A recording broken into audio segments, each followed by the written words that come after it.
Hello नमस्कार दोस्तों। उम्मीद है आप सभी लोग अच्छे होंगे, बहुत बढ़िया होंगे आप सभी लोग। जैसा कि हम लोग बात करेंगे पीआरटी को लेकर के, तो पीआरटी को लेकर के देखें, खास करके विद्यार्थियों के बीच में तो समस्या बहुत होगा, परेशानियां भी बहुत होगा। बहुत ऐसे लोग हैं जो बताने वाले नहीं हैं, बहुत ऐसे लोग हैं जो अकेला पड़ गए हैं कि हमें कोई बताता तो हम पीआरटी में अच्छे तरीके से तैयारी करते।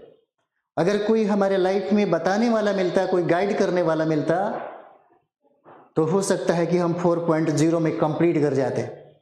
अगर आपके मन में ऐसा सवाल बार बार उठता है तो निश्चित तौर पे उठना भी चाहिए, क्योंकि सबसे बड़ी बात है कि जब तक गाइडलाइन नहीं मिलता तो आप किसी भी कंपटीशन को फाइट नहीं कर पाते। और आपके लाइफ में कोई ना कोई होना चाहिए। हो सकता है कि उस वक्त में आपके माता पिता हो सकता है कि आपके भाई बंधु हो सकता है कि बड़ी बड़ी संस्थाएं भी हैं, बहुत सीनियर लोग हैं, कोई ना कोई होना चाहिए आपके जीवन में, एक माध्यम होना चाहिए, है ना, बताने वाला।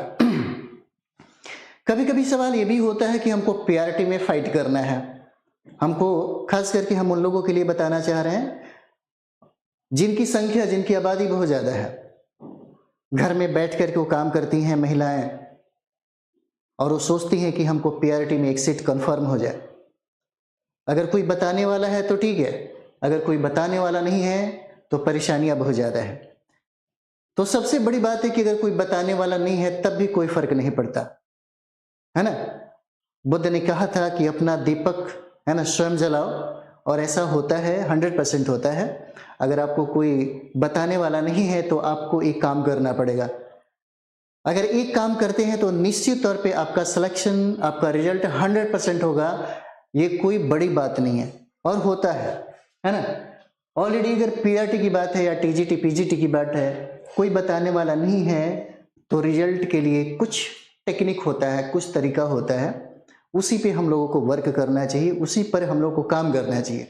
अगर हम काम करते हैं, अगर डिसिप्लिन में काम करते हैं, सही तरीका से काम करते हैं, तो रिजल्ट कोई मायने ज्यादा नहीं रखता है, रिजल्ट होता है ना। बस तरीका से और सटीक तरीका से काम करने वाला चाहिए। देखिए, अगर आपकी लाइफ में कोई बताने वाला नहीं है, हो सकता है कि आप नए विद्यार्थी हो, या हो सकता है कि आप पुराने विद्यार्थी हो, लेकिन पुराने विद्यार्थियों में क्या है कि लोग अपने सिलेबस को समझ नहीं पाते, सिलेबस को जल्दी वो ढूंढते नहीं है, और सिलेबस में क्या क्या दिया है उसको समझते नहीं है। सिलेबस को पढ़ना चाहिए। सबसे पहले तैयारी करने के पहले आप अपने सिलेबस को कंप्लीट करिए, सिलेबस का स्टडी करिए। जब आप सिलेबस को कंप्लीट करते हैं तो ये ध्यान में रखिए कि क्या इसके संदर्भ में कितना बार एग्जाम हुआ है। आपको ये बात पता है, तीसरा चरण में बीपीएससी के द्वारा इस एग्जाम को कंडक्ट कराया गया, या तीसरा चरण का एग्जाम हो चुका है। नियुक्ति पत्र 9 मार्च को दिया जाएगा, है ना, गवर्नमेंट के द्वारा, नीतीश कुमार के द्वारा।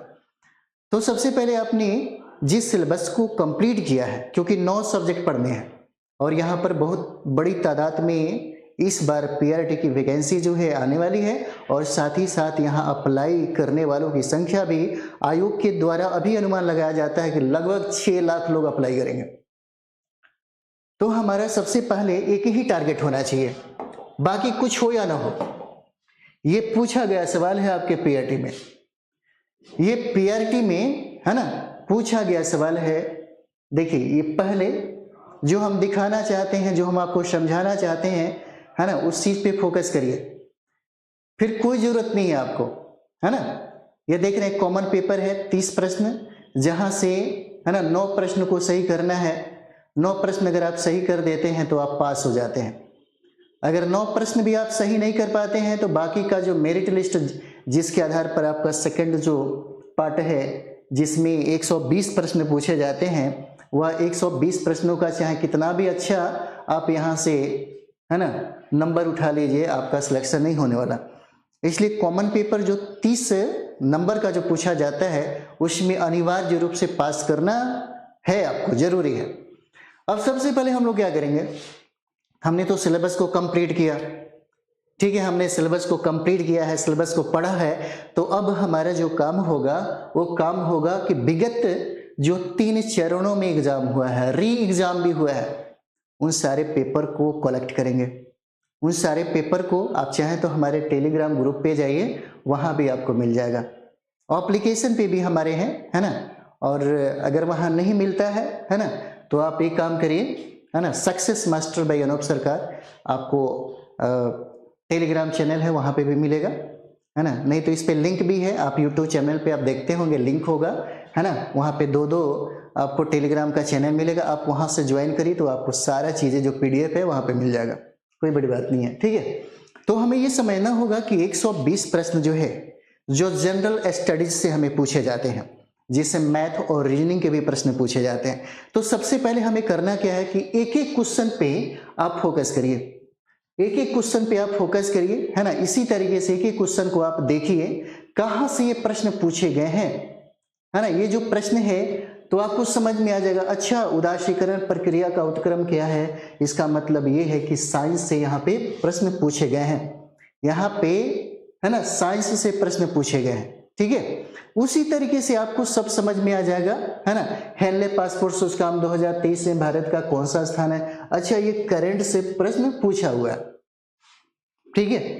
तब आपको ये बात समझ में आएगी कि हमें क्या क्या सब्जेक्ट पढ़ने हैं और कहां से कितने प्रश्न पूछे जाते हैं, ये सबसे इंपॉर्टेंट है। और जब आप तीनों चरण का री एग्जाम का पेपर आप सॉल्यूशन, है ना, जब आप सॉल्व करते हैं तब आपके दिमाग में एक इमेज बनता है कि अगला हमारा तैयारी कैसा होना चाहिए।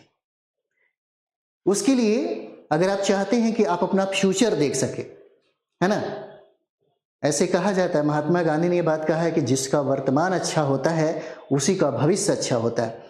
तो वर्तमान को बेहतर बनाइए।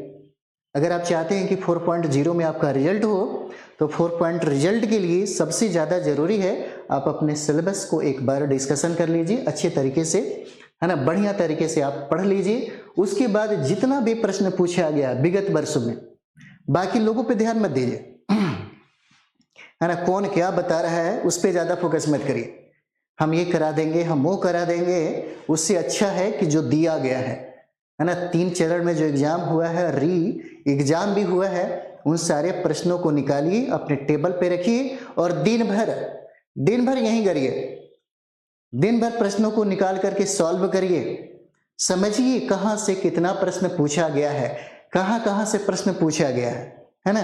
कितना ऐसा विद्यार्थी है कि इतिहास पढ़ते हैं तो पता है उनको चलता ही नहीं कि इतिहास में हमको पढ़ना क्या है।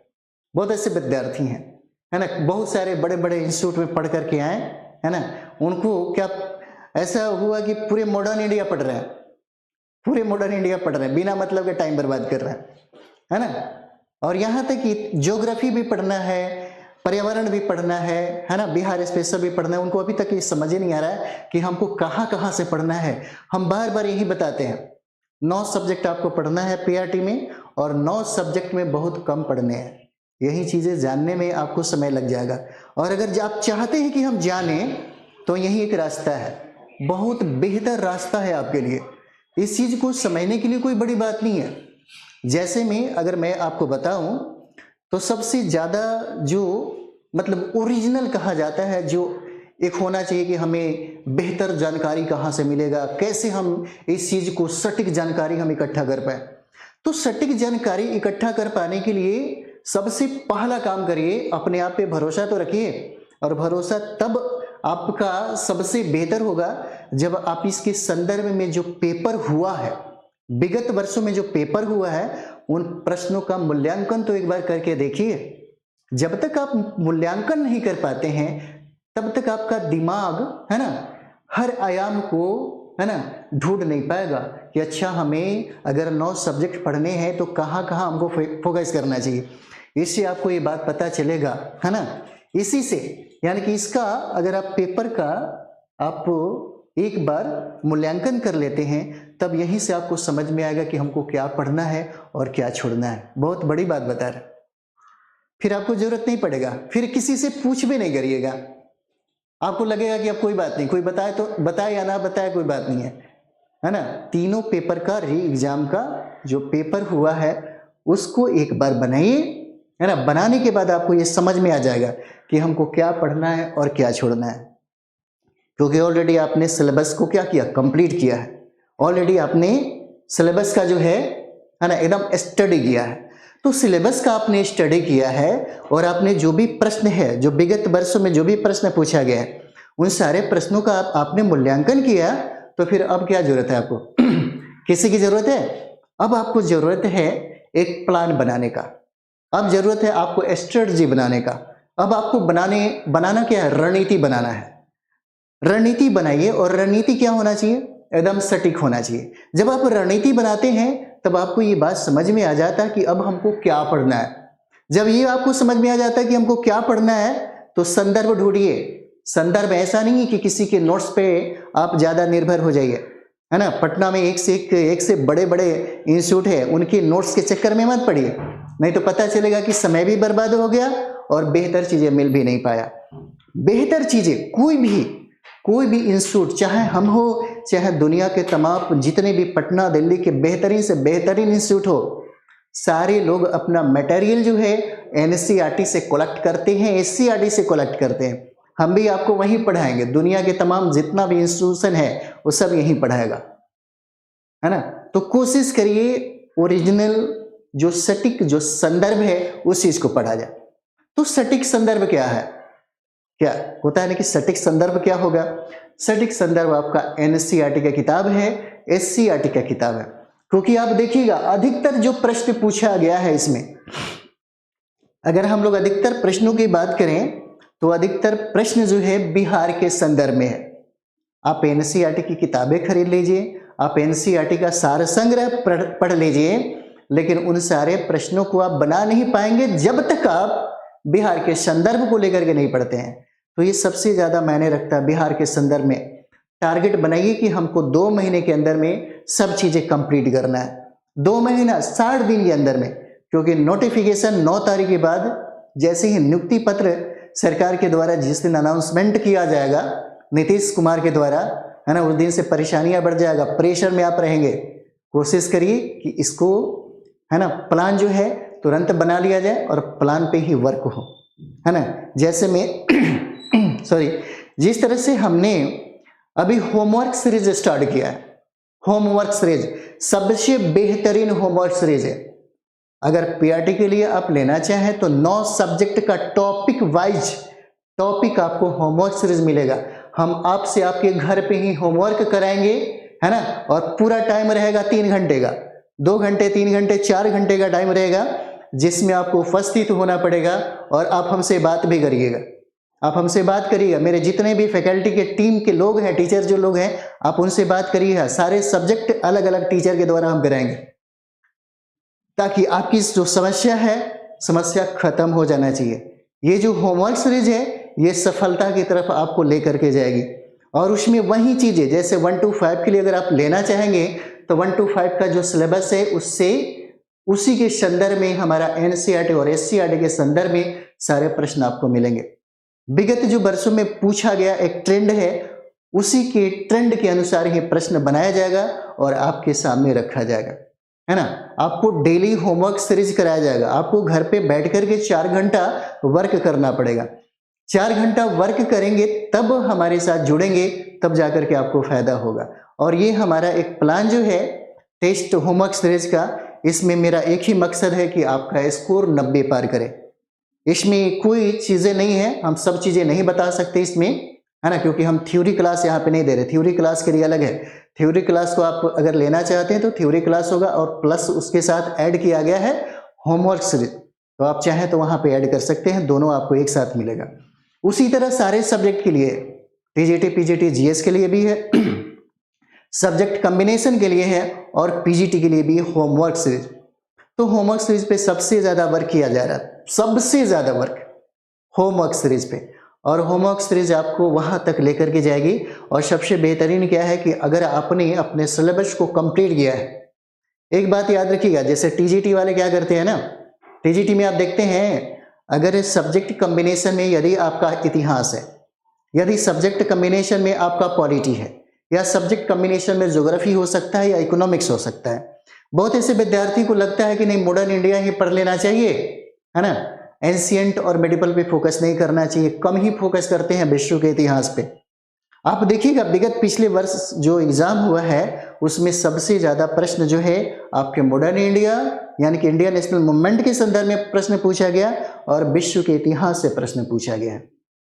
तो क्या आप इस ट्रेंड को समझते हैं? क्या विगत वर्षों में जो भी पेपर है इसका एनालिसिस करते हैं? बिना एनालिसिस का, बिना अपने है ना सिलेबस का स्टडी किए हुए परीक्षा देने का क्या फायदा? अगर आप चाहते हैं कंप्लीट करें तो दो चीज़ों पे अभी भी हम बता रहे हैं, अभी भी बहुत अच्छा टाइम है। आप बहुत मेहनती हैं, आप बहुत मेहनत करते हैं, बहुत हार्डवर्क करते हैं, लेकिन हो सकता है कि सही तरीके से, सही डायरेक्शन में आपका है ना वर्क नहीं हो रहा हो, तो फिर कोई फायदा नहीं होगा, कोई इसका मतलब नहीं है। रिजल्ट होना चाहिए, और रिजल्ट के लिए पढ़ाई जो है बिल्कुल अलग तरीके से किया जाता है। दिन भर बैठ करके 12 घंटा 18 घंटा है ना, माँ बाप को मत दिखाइए कि हम पढ़ रहे हैं, है ना। किताबों से आपकी नज़रें मिलती रहती हैं, निगाहें जो है हटती नहीं है, लेकिन आपके दिमाग में कुछ और ही इमेज बनता रहता है। तो उस स्टाइल में मत पढ़िए, रिजल्ट नहीं होगा। आपको स्मार्ट तरीके से स्टडी करना होगा, है ना। आप इस बात को समझिए। हमें स्मार्ट तरीके से पढ़ना होगा। जैसे मानते हैं कि अगर हमको एससीईआरटी की किताबें पढ़ना है और एनसीईआरटी की किताबें पढ़ना है, तो इन्फॉर्मेशन को कलेक्ट करते समय कॉपी और कलम रखिए, है ना। जितना भी इंफॉर्मेशन है उस इंफॉर्मेशन को कलेक्ट करिए, क्योंकि अधिकतर प्रश्न हो सकता है कि इस बार कॉन्सेप्ट लेवल का रहेगा। तो जब भी आप किसी किताब को पढ़ने के बाद जब आप इंफॉर्मेशन को कलेक्ट करते हैं तो दो तरीके का इंफॉर्मेशन होता है, दो टाइप का। पहला जो आपका इंफॉर्मेशन होगा वो हो जाता है फैक्ट। उसके बाद जो दूसरा इंफॉर्मेशन होगा वो दूसरा इंफॉर्मेशन होता है आपके कॉन्सेप्ट का। फैक्ट और कॉन्सेप्ट दोनों इंफॉर्मेशन को आप बार बार लिखिए, बार बार प्रैक्टिस करिए। हो सकता है जिस टॉपिक को आप पढ़ रहे हैं उस टॉपिक का एक शॉर्ट्स नोट बना लीजिए। हो सकता है कि आपके कोई मित्र भी आपके साथ अगर जुड़े हैं, अगर पढ़ाई कर रहे हैं, तो कोशिश करिए कि उनको समझाया जाए, है ना। जैसे आपको टीजीटी का तैयारी करना है, पीजीटी का तैयारी करना है, तो लेवल थोड़ा बढ़ जाता है, पीआरटी की तरह नहीं है। पीआरटी सबसे आसान है ना। पीआरटी में पता नहीं क्यों नहीं हो पाता, है ना, विद्यार्थियों का, क्योंकि सबसे बड़ी बात है कि बहुत ऐसे लोग हैं जो पढ़ाते हैं कुछ और ही पढ़ाते हैं। हमने सिलेबस को समझा है, बहुत इजी है, और हमने तीनों तरह से, जैसे पहला चरण, दूसरा चरण, तीसरा चरण में बहुत विद्यार्थियों का रिजल्ट जो है यहाँ से एकदम क्लियर हुआ, बहुत, वो भी आराम से। अगर 8 से 10 घंटा अगर हार्डवर्क आप करते हैं, है ना, हार्डवर्क इस तरह से नहीं, किताबी कीड़ा नहीं बनना है, किताबी कीड़ा वालों का रिजल्ट नहीं होता है। स्मार्ट वर्क करिए, स्मार्ट तरीके से स्टडी करिए, आपका रिजल्ट हो जाएगा, है ना। स्मार्ट तरीके से ऐसा भी नहीं है, कहीं भी रहिए, घर पे आप रह रहे हैं, खाना बना रहे हैं, फिर भी काम करते रहिए, बहुत बड़ी बात नहीं है रिजल्ट के लिए। बस आपको ये समझना होगा कि यदि हम पीआरटी का तैयारी कर रहे हैं तो हमको क्या पढ़ना है। ये बात आपको समझना होगा कि यदि हम पीआरटी का तैयारी कर रहे हैं तो हमको क्या पढ़ना और क्या छोड़ना है। और ये जो पढ़ना और छोड़ना जो है, सारे लोग बोलते तो हैं, हम तो अक्सर बहुत बार बोले हुए हैं। हम जब आपको पढ़ाते हैं तो हम ये बताते भी हैं कि यहाँ से प्रश्न पूछे जाएंगे, यहाँ से नहीं पूछे जाएंगे, एकदम क्लियर कट। क्योंकि विगत 3 वर्षों में 3 चरणों में जो एग्जाम हुआ है, उन प्रश्नों का जब आप मूल्यांकन करेंगे तो आपका दिमाग ऑलरेडी खुल जाएगा, आपको समझ में आ जाएगा, आप किसी और को समझाने लगेंगे। अगर आपने मूल्यांकन नहीं किया है, अपने सिलेबस का स्टडी नहीं किया है, तो आपको भी समझ में नहीं आएगा। तो जो जैसा पढ़ाएगा वैसे ही आपको लगेगा कि सही पढ़ा रहा है ना। तो पीआरटी के लिए सबसे बेस्ट है, बहुत इजीली तरीके से रिजल्ट हो सकता है, कोई मुश्किल वाली बात नहीं है, मुश्किल वाली कोई बात नहीं है कि रिजल्ट कोई मुश्किल होगा। रिजल्ट बहुत इजीली तरीके से हो सकता है ना। जैसे हम लोग अगर पीआरटी की बात करें तो पीआरटी में हम लोग वहीं पढ़ाते हैं जहां से प्रश्न आते हैं, और जो हम लोग होमवर्क सीरीज स्टार्ट किए हैं, क्योंकि हमने थ्योरी क्लास के साथ साथ हम उन विद्यार्थियों को ऐड किए हुए हैं, साथ में दिए हुए हैं अपना होमवर्क सीरीज, ताकि उनका रिजल्ट ना रुके। मेरा यही मकसद है कि कम से कम जिस चीज़ की तैयारी करते हैं उनका एक टारगेट होगा कि मेरा इतना स्कोर आ जाता तो मेरा रिजल्ट आ जाएगा, नहीं रुकेगा। और इसी पर ये वर्क जो है हो रहा है ना। तो मुझे लगता है कि आपको ये समझ में आ गया होगा कि अगर कोई हमारे, है ना, जिंदगी में कोई डायरेक्शन देने वाला हो या ना हो, लेकिन हम बेहतर कर सकते हैं, हम अपना रिजल्ट ले सकते हैं, हम अपना चयन 100% करा सकते हैं। तो यही तरीका है, सबसे पहले काम करिए, है ना, रिपीट हम ज़्यादा नहीं करना चाहेंगे। सबसे पहला सिलेबस का स्टडी करिए, और दूसरा जितने भी पेपर हुए हैं उन पेपर का एक बार मूल्यांकन देखिए, फिर आपको कोई, है ना, कोई प्रॉब्लम नहीं होगा, आप अपना सिलेक्शन खुद तैयार कर सकते हैं, कोई बड़ी बात नहीं है। ठीक है, तो चलिए हम लोग मिलते हैं नेक्स्ट वीडियो में। थैंक यू वेरी मच आप सभी लोगों को।